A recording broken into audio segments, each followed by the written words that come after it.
it's that last like 5, 10, 15% of spend that really differentiates you and makes you one of one, makes you stand out. And I've heard before, like, be the first or be the best. We kind of wanted to be both. We were the first really going after it in this market, and we wanted to be sustainably the best.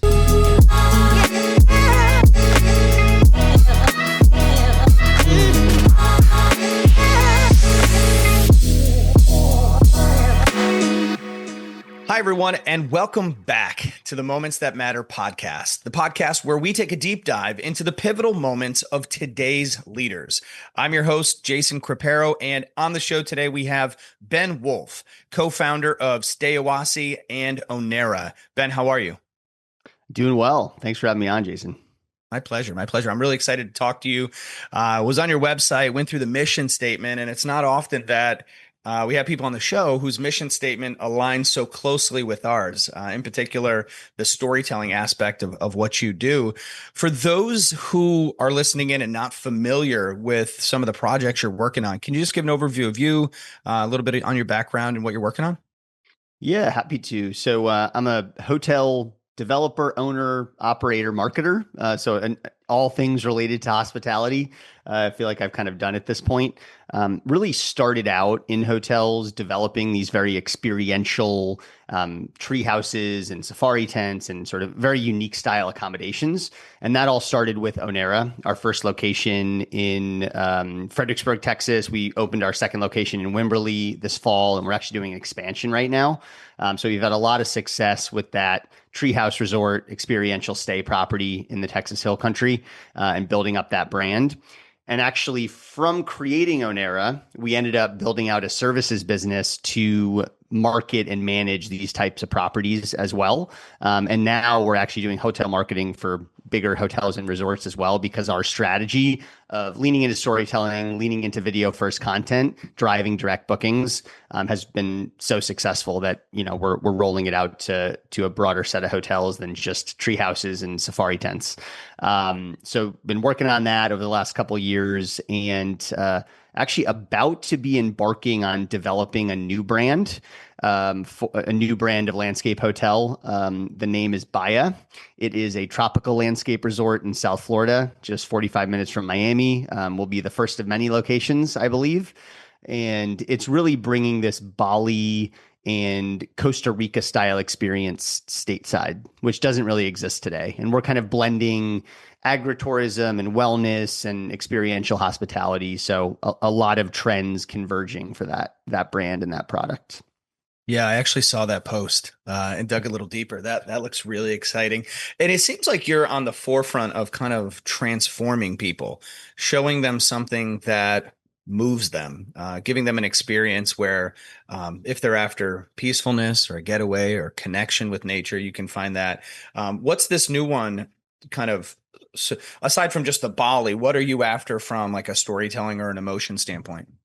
So, I mean, there's so many different angles with it, right? One of them is sustainability of the farming community. So we're in a agricultural hub, and specifically an exotic fruit agricultural hub in this Homestead Redland area, which is one of the only places in the country that you can grow a lot of the fruit that they have. But the farmers, I mean, their land values are just getting jacked up by D.R. Horton and some of these other kind of suburban home builders. And so it starts to make less and less sense to continue the farming legacy. But with our model, we actually have a land lease instead of purchasing the property. So we're able to provide them a percentage of revenue. Their farming becomes sustainable, it makes sense to keep the property and produce income. So we're excited about that and being able to help more farmers, hopefully by rolling out more locations with this model. But outside of that, I mean, it's what we've done before, right? It's creating these effectively new worlds where you feel like you can escape to an entirely different destination. And I'm always searching for how can I make a guest when they come on property so wowed and sort of compelled by what they see that they can't help themselves but pull out their phone and take a video or take a photo. Or when they see it on Instagram or some social media platform, they see our reel, they see our video, to make them feel something, to inspire them. And that's what we're always after. And it starts with us and the team. if we can wow ourselves, then we have half a chance to wow our guests. Isn't that true? Um, awesome, man. Well, you're working on some really big projects, and I want to take it back though. So, just reading your bio on LinkedIn, I get the sense that something happened. So, it's like Washington University in St. Louis, two of the best. So you go to school, two of the best universities in the country. Then Washington University in St. Louis. Then you go NYU Stern School of Business. Then you're Deloitte, McKinsey, right? And I feel like there's like some Stern School of Business and then consulting track. What was this pivotal moment where maybe you just said like, I'm done, or you transitioned? How did you end up starting in the hospitality space?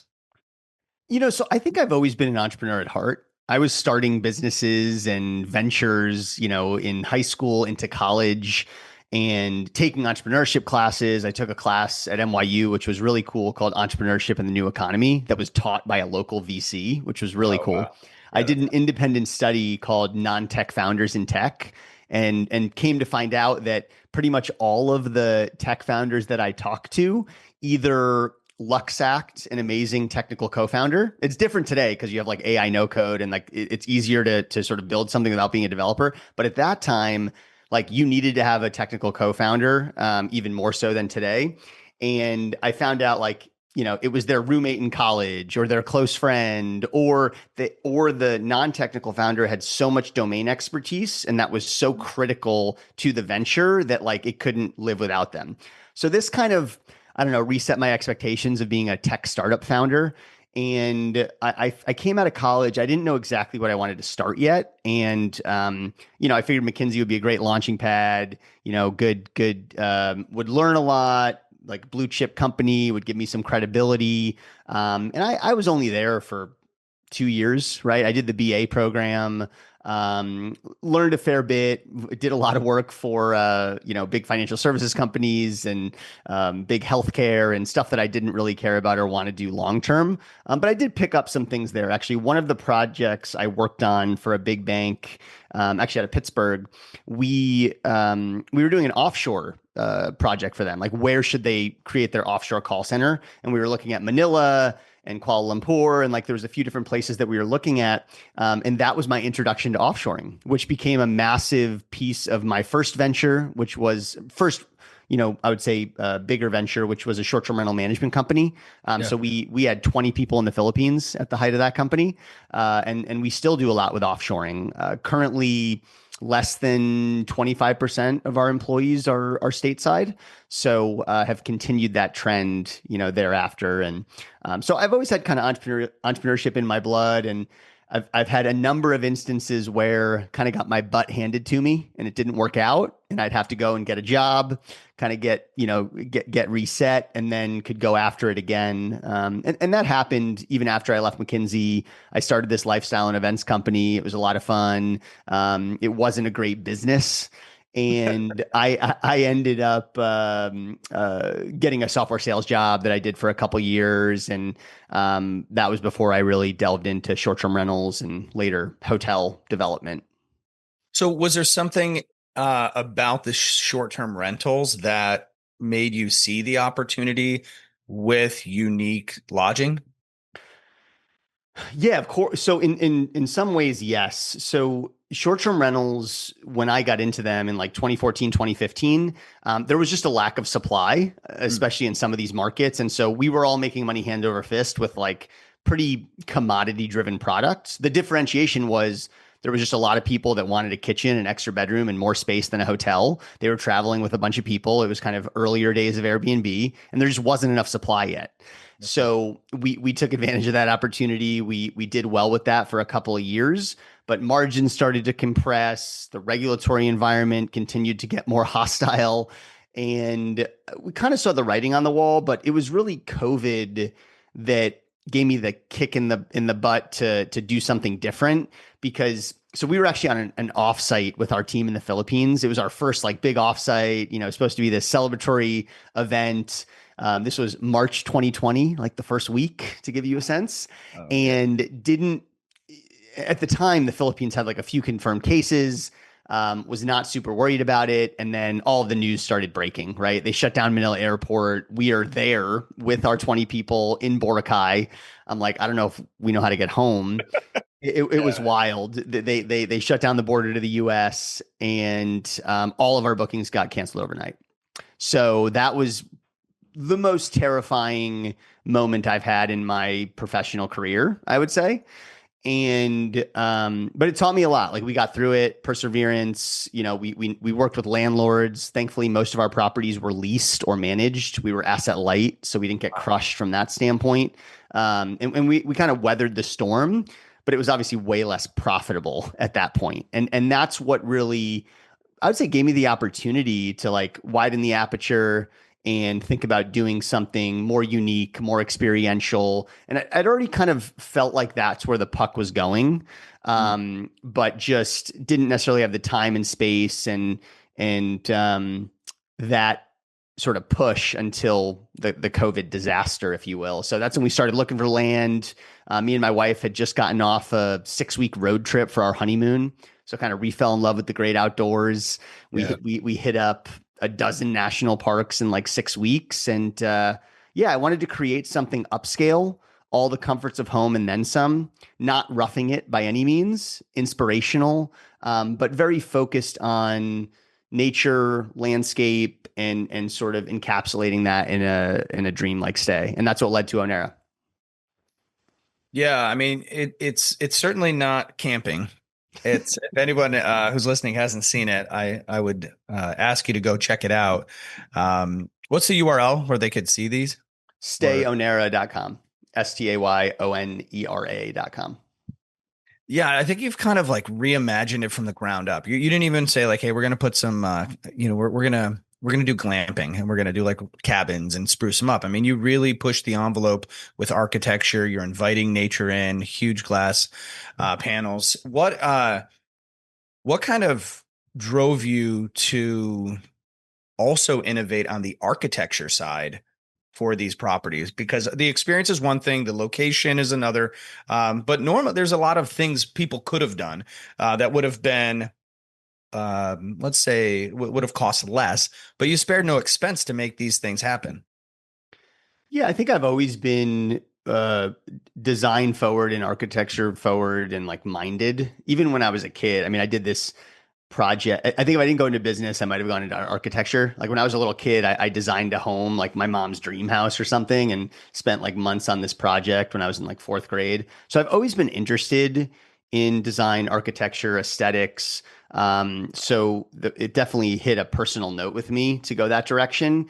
And you know, back to I wanted to blow people away. Stop the scroll, whether that was on Instagram or on Airbnb, and really pop off the page.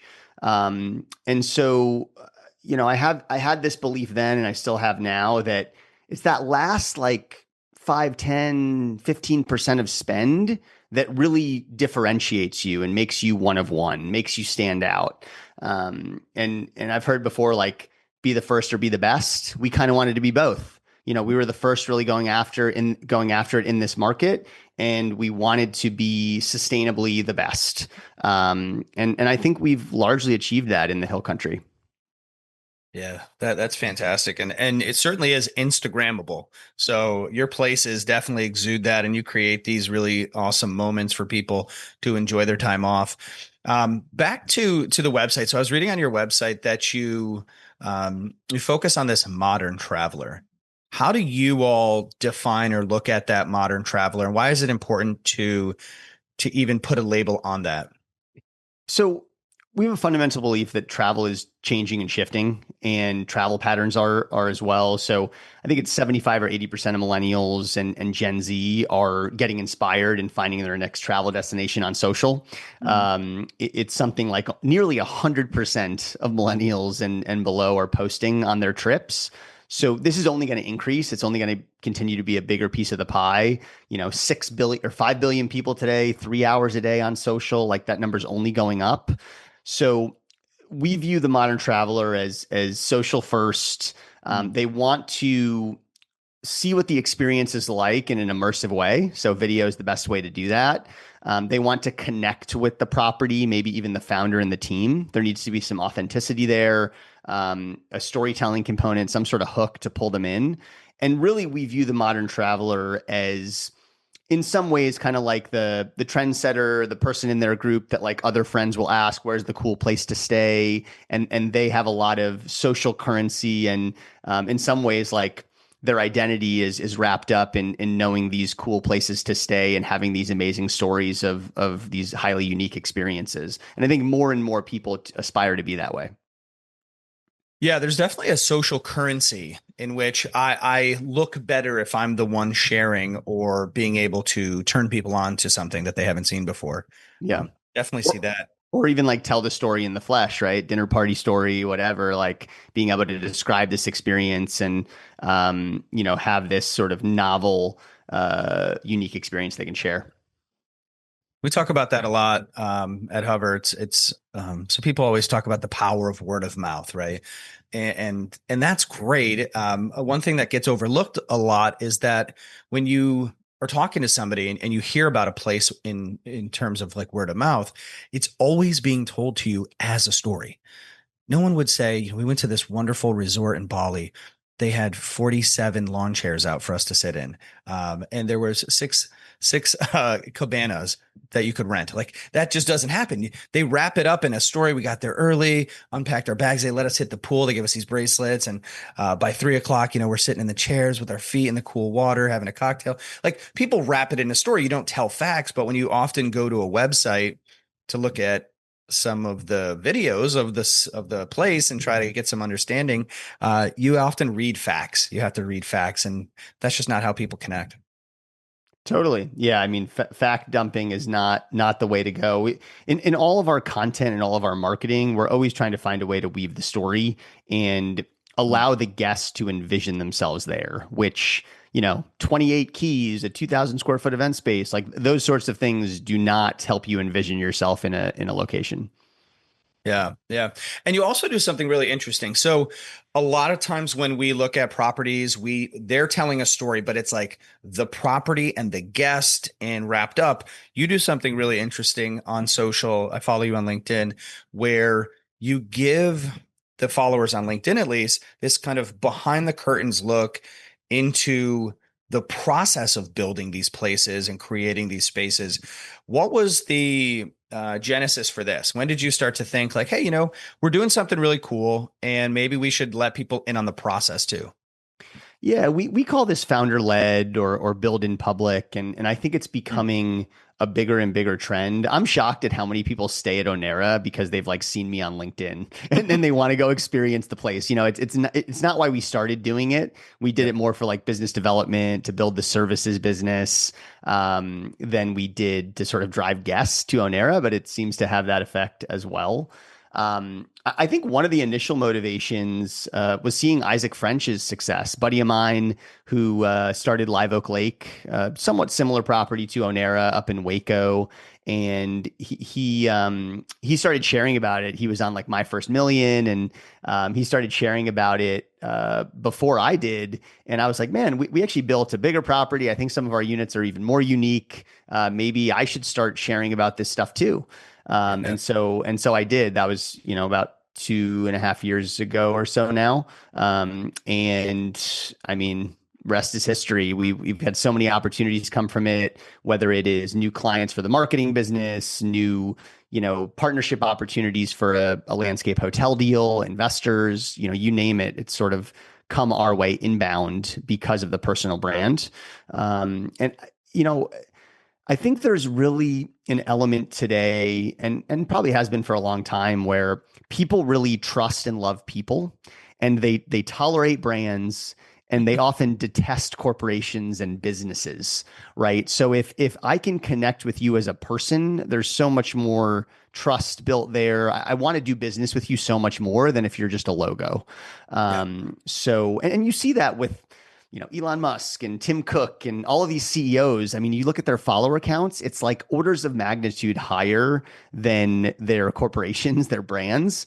And when there's a big announcement, like they usually drop it, not the brand account, because they have more sway, authority, and influence, and people trust and like them more than the brand.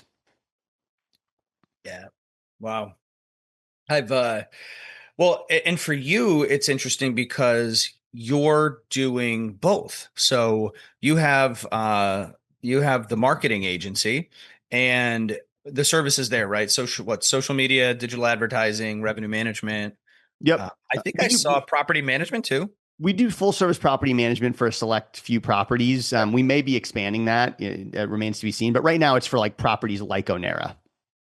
Yeah, and so that's pretty rare though. Normally you would just see an agency doing this, but you can say, I have similar properties. I've built them. I'm managing them. I'm trying to manage revenue, and creating these unique experiences. And then also you can show them your social media, right? And say, look, we did this for ourselves. We can do it for you.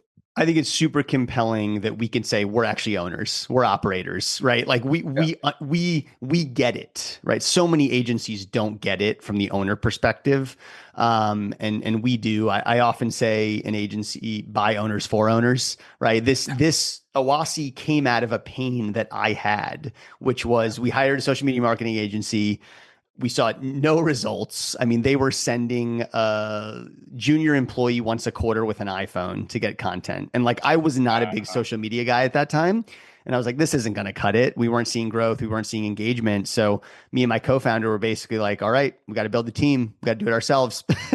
So we hired the best videographers we could find that focused on short form video, editors, and then sort of the team scaled out from there. And now we have specialists in a bunch of different seats, from email to influencers to ads to copy, to video and editing. So we have the kind of the full suite, the full team now. But when we started, it was just a few of us trying to make it rain for our properties. So we understand what that's like. Yeah, I believe the book was called Rework, but it was built by the folks who started Basecamp. And they said that the book is essentially a manifestation of the byproduct of creating Basecamp.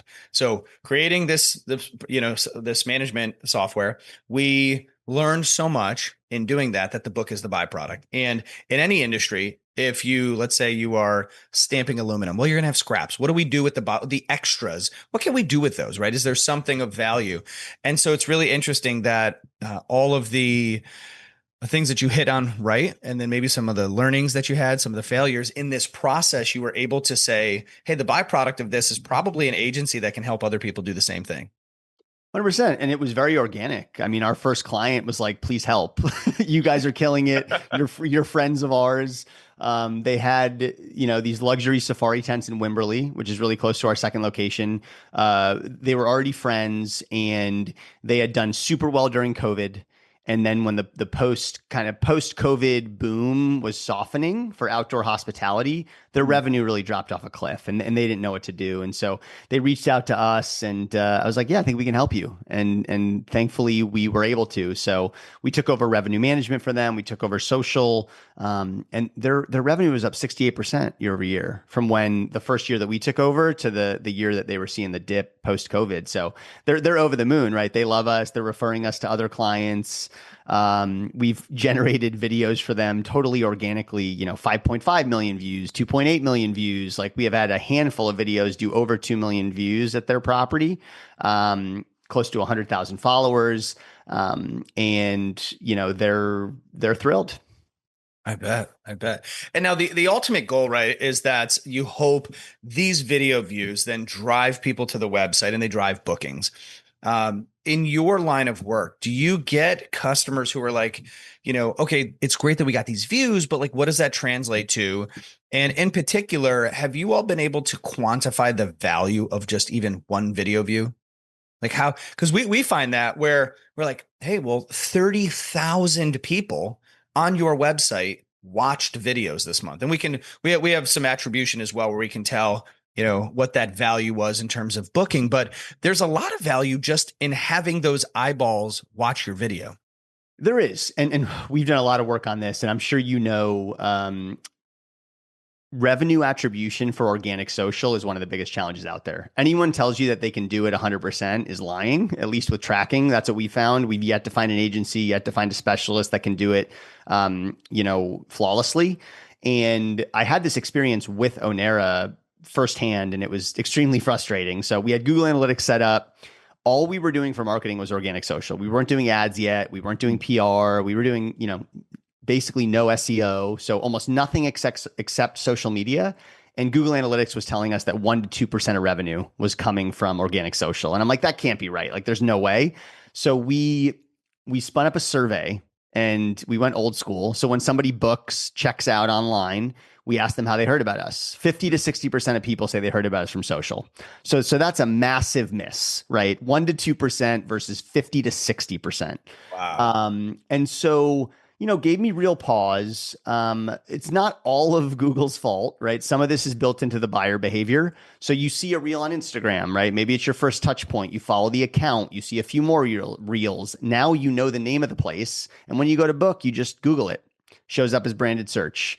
Or Mhm. you send it to your husband or wife. They book it, right? And so it Yeah. shows up from them as Google as branded search. So there are these nebulous buckets like referral and direct, which Google doesn't really explain, where I think a bunch of the organic social traffic is falling into. But it's definitely a problem, and it's an education process with our clients. And I've been through it, so I get it. And it's frustrating. There's not a better answer, but the survey does do quite a bit, right? I mean, if we can implement that survey, we get a very high opt-in rate because it's right after you book. It's a simple multiple choice question. We get over 50% of our guests at Onera fill it out. And, that's about as good of attribution as I think that we can get. Self-reported, this is what moved the needle. This is how I heard about you and compelled me to book. So that's how we do the attribution side of things. In terms of views, link taps, other metrics, and how they relate, we found pretty strong correlation, specifically with views, but there's about a 60-day lag. So Yeah. you're not going to see it right away. But if you look 60 days down the line, there's a 0.68 to zero point 0.7 correlation, which is pretty strong between view count and bookings, if you're looking at the 60-day lag. Yeah. Because I wonder. that's kind of how hospitality works, right? Like usually you find something, you find a place, it's going to take you 7 to 12 touch points and times of seeing it before you book, and likely 2 to 3 months. Yeah. Yeah. And even at Hover, like we've historically been doing single session conversions. So you pop onto the website, you watch a video, and then in the same session you convert. And we're like, well, what would happen if we just opened up this conversion attribution window to 30, right? And it's astronomical. And Yep. you open it up to 60, then it becomes you're catching a lot more. It's tough. We've actually increased. We've had to create new metrics internally. And even coin them as well, a couple internally, because there is a value to the eyeballs that even if, like you're saying, you watch a video on social, hopefully you get that follow as well, which is probably pretty critical. You get the follow initially, and then they see a couple more posts, then they put in for vacation, then they come back, then they convert. So you're able to track that whole journey though. No, so I wouldn't say we're able to track it perfectly. If we Oh, were, our Google Analytics attribution wouldn't be 1 or 2%, right? It would be a lot better than that. yeah. So we're able to create to look at attribution as a holistic. So Google Analytics is one thing to look at. The survey we put a lot more weight into in terms of attribution, and what we're seeing is if you look at our direct booking volume and the number of views we get on social media, there's a strong correlation if you look at it with a 60-day lag. That's what we're looking at right now, actually. I feel like there's this golden opportunity in the industry to educate not the marketers. So the people you and I work with, marketing directors, VP marketing, CMOs, they have to go into a monthly meeting with owners and say like, yeah, I'm justifying the spend. I think there's a great opportunity for folks like us to be able to educate the owners on why this is important. And you are one of those owners and you get it. And so maybe and they always ask us like, hey, I'm going in, I got this owner meeting. Can you give me XYZ? We've created a feature that you can download our stats just to go into those. But it seems like there's always this tug and pull with like marketers and the ownership group. Do you feel that tension in your business as well? 100%, right? I mean, we have a majority owner that's a public REIT. So the exec team over there, I mean, it's all about the numbers. And our asset managers, it's all about the numbers, and they're constantly pressing us for better tracking. But sometimes that can really bite you. I mean, so we had a scenario last year where we kept getting pushed for better tracking, and we ended up switching PMS providers from Cloudbeds, who we went back to ultimately. But we switched to another group, and we switched because of the promise of better tracking, better attribution, which didn't really end up being the case. But that was the only reason we switched. Things were working, things were going well, but they wanted better tracking, so we switched.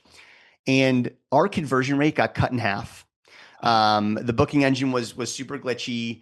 And so let's even say we had better tracking. It's like, okay, now you have better tracking, but it's a worse product and a worse experience. So our revenue is going down. So who cares about better tracking when the revenue goes down, right? Yeah. So it's like You have more clarity into the losses. yeah, exactly. So it's like, sometimes we have to take a little more holistic view of what's going on and understand that attribution's not perfect, despite what people may tell you or what sort of the general consensus is. Oh, you just flip up the GA4 dashboard and you know exactly what's going on. That's not actually the case in 99% of scenarios, especially with hotels. I think it's easier with direct to consumer. Shopify, for example, I feel like makes things a lot easier than it is for a hotel booking site, which I pray every day that the Shopify for hotel booking engines will come out and we can use it, because it doesn't exist today. But yeah, it's a challenge. We're always having to educate owners. I've been educated over the past couple of years, so I fully get it. But yeah, it's definitely a process, and you need to work with owners that are. We need to work with owners that are innovation minded. They're looking at the big picture. Our one of our best clients is from the ownership group of Alila Morea Beach. I told you about them. They're our first big hotel and resort client that we've crushed it for. Yep. And he's looking at the numbers, and he looks at it like this. Our transient bookings are up 40% since you guys took over year over year. We don't have straight line attribution. We got to deal with Hyatt. They're gatekeeping information on top of all the other issues, right? So we have even less information here, but our transient's up 40%. We know that social impacts transient and leisure the most. We all kind of know that more than business travel or other things, right? It's going to impact that segment. So their transient's up 40%, and they haven't changed anything else with marketing, and the geographic market hasn't materially changed. So that owner can be like, yeah, this makes sense. You guys are adding a ton of value. Even if you cut that number in half, it's still paying for itself in spades. So, hey, we're going to roll this out at 2 other hotels in our portfolio. So we do need owners like that to some extent. And then in many cases, we're always pushing owners to implement that survey. We can't do it with a branded property in a lot of cases because they have so much control over the booking engine process and that whole flow. But with an independent property, we can do the survey, and it solves a lot of these problems. Oh yeah. I mean, you hear it straight from the customer's mouth. This Yeah. influenced me. I'm here because of this. And that's great though, that you crush it with one site and they go, hey, we got some more. In our business, what we do as well, the highest form of a compliment is customers coming back and saying, I got 5 more properties I want to put you on. So it's definitely Without a the doubt. case for us. Just real quick, I know we got a couple more minutes here. So you're creating these amazing moments for people on your own properties, right? You've got the one coming up in Florida as well. And then you, on the marketing side, help inspire travelers to find incredible moments with some of your partners. Where do you and your family, what are some of the cooler places that you've been able to go for a moment of peace? Yeah. It's And do you interesting. believe you're more critical having obsessed over every detail, that when you go, you can't unsee some things? Without a doubt. I mean, I notice everything, right? When I go to properties, but it doesn't ruin the experience for me. I mean, look, I love what I do. I like to work, so I like to see the nuances. It doesn't bother me. It's interesting to me, right? To see where certain people miss and like, oh, they did this well. I'm gonna take that back as something we can implement in maybe a different way. So It's not like it ruins it for me, thank God. But look, I got two young kids, so we're not doing a ton of this kind of travel right now. I got a 4-year-old and an 8-month old, but me and my wife traveled a ton before we had kids. And we end up doing a lot of right now we're soft opening our expansion to Onera Fredericksburg. So we're going to be out there, me and my family, like every weekend for the next 3 weeks, kind of critiquing and testing and figuring out what's wrong and how to fix it. So definitely do it at our own properties. Some that really stand out to me from our past travels. I love the Adelphi Hotel in Saratoga Springs. I actually just did a post about this. It's just so authentically from like the mid to late 1800s. The Vanderbilts and all these like Rockefellers, like amazing families used to stay there back in the 1800s when horse racing was massive and Saratoga was kind of at its prime and its peak. And that hotel like lost a lot of its luster and kind of was tired I think it was in sometime in the 2000s, and it had a big renovation. So somebody came in, saw the potential, had a massive renovation, but they really kept so true to the original vision and sort of to try to make it as authentically the 1870s, I think it was, as possible. So it's all custom restored furniture. When you walk into the lobby, you literally feel like you're transported to a different time period. They have this atrium ballroom where they do a brunch that's like one of the coolest, in terms of light coming in from every angle and just lighting up the whole room. That brunch experience was one of the most memorable I've ever had. So yeah, that's one property that definitely sticks out. What else? Me So and my I'm wife have. looking at it right now. Okay, yeah, And on the website, even on the homepage at the bottom, for our listeners, it's theadelphihotel.com. They have a time lapse. I thought it was restored. They literally demolished it and built it from the ground up, and it was made to look old. yeah. That's incredible because when you see the photos initially, you're like, oh, this is an older place. But it's brand new, meant to look old. Incredible. Yeah. And they just do such a good job of trying to be as authentic as possible and sort of connected as much as possible to the original. Wow. Really Yeah. great. Really great. Yeah. Any other places for you guys coming up travel wise, or just Um, got them? Coming up, yeah, we're going back to the Northeast with my family. I'm trying to think some other places. So I didn't go with my wife, at least not yet, but recently had the opportunity to go to Amangiri, and that's certainly one that's bucket list and is one of the, if not the top, what I consider landscape hotels in the world. And just the way they play with light and architecture and compression and decompression of spaces is really pretty unbelievable. It's set in this massive canyon, right, in at the border of Utah and Arizona. Mhm. So you feel like you're walking into another world, which is important to me. And yeah, it's just got amazing architecture, amazing lighting. I actually think they could have probably went for it a little more on the interiors. Like again, that critical eye. It's a little kind of grayish, beige, modern minimalism. It's No, no. cool. It's Yeah. cool, but there's elements of it that like feel a little sterile, a little lifeless. But I mean, all in all, it's a magical property. Is that kind of what they were? I'm looking at the photos now, Yeah. and the Oh, pool's it's like definitely what they were built going right for. into the hill. Is Yeah. so it's not like celebrating art. It's like nature. You are at the base here. You're built into this hill. Yeah, and nature is the star of the show, which I totally get. I like that. I think there still could have been a little more life breathed into the interiors without taking away from the amazing views and Wow. nature.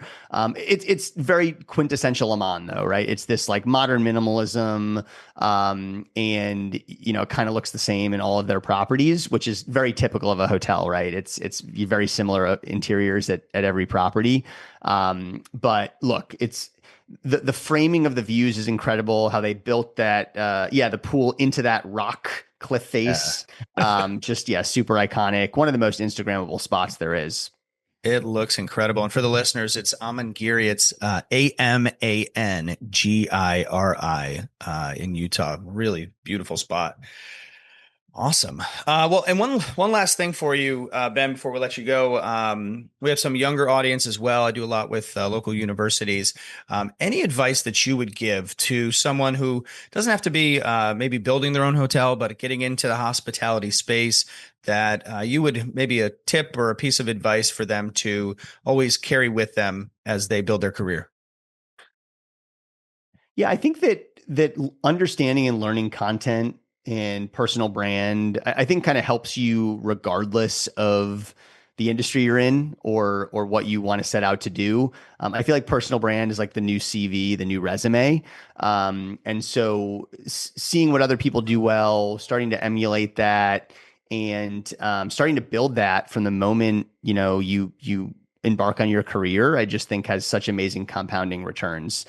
Folks that maybe haven't even accomplished all that much, just started early and they have these big followings on LinkedIn or on Twitter or things like that. So Instagram, right? So I think sharing the knowledge that you have, authentic storytelling, and building a personal brand are incredibly valuable.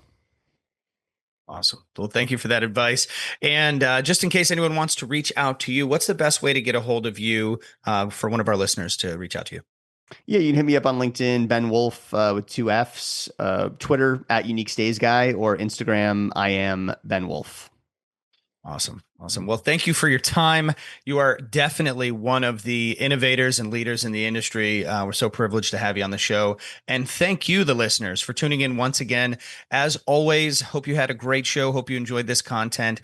Be sure to like or subscribe or do both so you get all the up-to-date sessions as they roll out. Thanks so much. Thanks, Jason.